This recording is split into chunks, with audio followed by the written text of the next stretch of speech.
नमस्कार। चलिए आज बात करते हैं 18वीं सदी के एक बहुत ही कमाल के निबंध वेस्टमिंस्टर एबी के बारे में। इसे जोसेफ एडिसन ने लिखा था और ये द स्पेक्टेटर नाम की एक मैगजीन में छपा था। तो आइए इस दिलचस्प सफर की शुरुआत करते हैं। अच्छा, निबंध में गोता लगाने से पहले द स्पेक्टेटर को समझना बहुत जरूरी है। देखिए, ये कोई असली इंसान नहीं था, बल्कि 18वीं सदी की एक बहुत ही पॉपुलर मैगजीन थी जिसे एडिसन और रिचर्ड स्टील ने मिलकर शुरू किया था। एडिसन इसमें मिस्टर स्पेक्टेटर नाम के एक काल्पनिक किरदार की तरह लिखते थे, जो लंदन के समाज को चुपचाप देखता था और फिर उस पर अपनी राय देता था। अब आप सोच रहे होंगे कि ये कैसा सवाल है, जिंदगी को समझने के लिए कोई कब्रिस्तान में क्यों जाएगा भला। पर यकीन मानिए, यही एडिसन के पूरे निबंध का सेंट्रल आइडिया है। वो हमें ये दिखाने वाले हैं कि कैसे मौत को करीब से देखकर हम जीने के सबसे गहरे और जरूरी सबक सीख सकते हैं। तो चलिए अब शुरू करते हैं ये सफर। हम मिस्टर स्पेक्टेटर के साथ वेस्टमिंस्टर एबी के उन शानदार और गंभीर हॉल्स में कदम रखते हैं जहां इतिहास की न जाने कितनी परतें दफन हैं। एडिसन हमें बताते हैं कि वो एबी तभी जाते हैं जब वो सीरियस ह्यूमर में होते हैं। अब यहाँ ह्यूमर का मतलब हंसी मजाक बिल्कुल नहीं है। इसका मतलब है एक शांत, एक गंभीर और एक गहरी सोच वाली मन की स्थिति, जो आत्ममंथन के लिए मतलब डीप रिफ्लेक्शन के लिए एकदम परफेक्ट होती है। जैसे ही वो एबी में दाखिल होते हैं, उनकी नज़र एक खोदी जा रही कब्र पर पड़ती है और ये सीन काफ़ी चौंकाने वाला है। वो देखते हैं कि हर फावड़े के साथ जो मिट्टी बाहर आ रही है, उसमें इंसानी हड्डियों और खोपड़ियों के टुकड़े मिले हुए हैं। ये तस्वीर उन्हें और हमें भी मौत की उस कड़वी हकीकत से रूबरू करा देती है, जिसे हम अपनी रोज़मर्रा की ज़िंदगी में अक्सर भूल जाते हैं। और इसी को देखकर एडिसन को एक ज़बरदस्त एहसास होता है।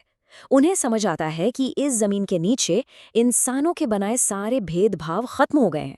आदमी, औरत, दोस्त, दुश्मन, पुजारी, सैनिक, बुद्धिमान और उनके दुश्मन, सब के सब एक कॉमन मास बन चुके हैं, मतलब बस एक मिट्टी का ढेर। तो कब्रों को देखने के बाद एडिसन अब एबी के अंदर बने मकबरों और मूर्तियों की तरफ बढ़ते हैं और यहाँ उन्हें इंसानी घमंड और दिखावे के एक से बढ़कर एक मज़ेदार उदाहरण देखने को मिलते हैं।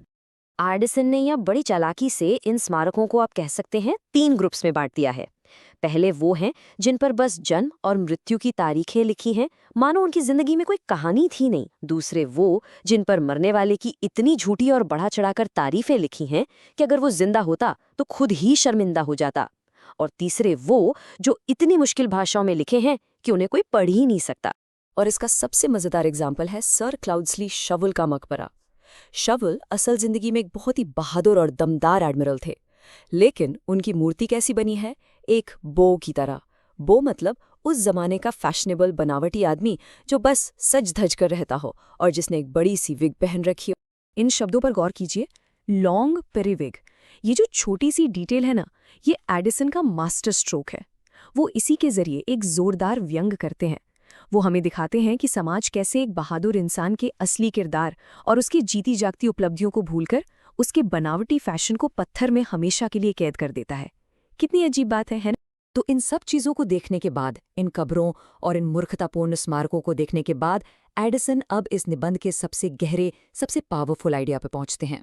तो सवाल ये उठता है कि इस पूरे तजुर्बे का, इस पूरी वॉक का आखिर मतलब क्या निकला? मौत के इतने करीब होकर उन्हें सबसे बड़ा सबक क्या मिलता है? पहली बात जो वो सीखते हैं, जब वो बड़े बड़े महान लोगों की कब्रें देखते हैं ना, तो उनके दिल से जलन, एनवी पूरी तरह खत्म हो जाती है। वो सोचते हैं कि जब मौत ने सबको बराबर कर ही दिया है, तो फिर जिंदगी में किसी के पद या दौलत से जलने का क्या फायदा। और फिर उन्हें एक और कमाल की बात समझ आती है, वो ये कि मौत के आगे वक्त की भी कोई कीमत नहीं है। कोई कल मरा हो या 600 साल पहले, इससे कोई फर्क नहीं पड़ता।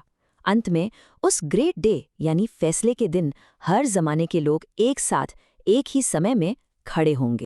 और यहीं पर मिलता है हमें सबसे बड़ा सबक। जब हम चीज़ों को अनंत काल के नज़रिए से देखते हैं, तो हमारी रोज़ की छोटी मोटी लड़ाइयाँ, हमारी गुटबाजी, हमारी बहसें, ये सब कितनी मामूली और बेकार लगने लगती हैं। एडिसन हमें यही याद दिलाते हैं कि हमें ज़िंदगी की बड़ी तस्वीर पर ध्यान देना चाहिए। देखिए, एडिसन ने क्या कहा ये तो हमने समझ लिया, लेकिन अगर आप एक स्टूडेंट हैं तो ये समझना भी उतना ही ज़रूरी है कि उन्होंने अपनी बात कैसे कही। उनका लिखने का जो अंदाज है वो बहुत ही ख़ास है। एडिसन की लिखने के स्टाइल को मिडल स्टाइल कहा जाता है। इसे ऐसे समझिए, ये न तो बहुत ज़्यादा मुश्किल एकेडमिक भाषा है और न ही एकदम सड़क छाप बोलचाल। ये बीच का रास्ता है बहुत सजी संवरी, संतुलित और तर्क से भरी हुई भाषा, जिसका एक ही मकसद था, एक पढ़े लिखे आम इंसान तक अपने विचारों को पहुंचा। उनका जो व्यंग है वो चुभने वाला नहीं, बल्कि आपको हंसाकर सोचने पर मजबूर करने वाला है। इसे होरेशियन सटायर कहते हैं।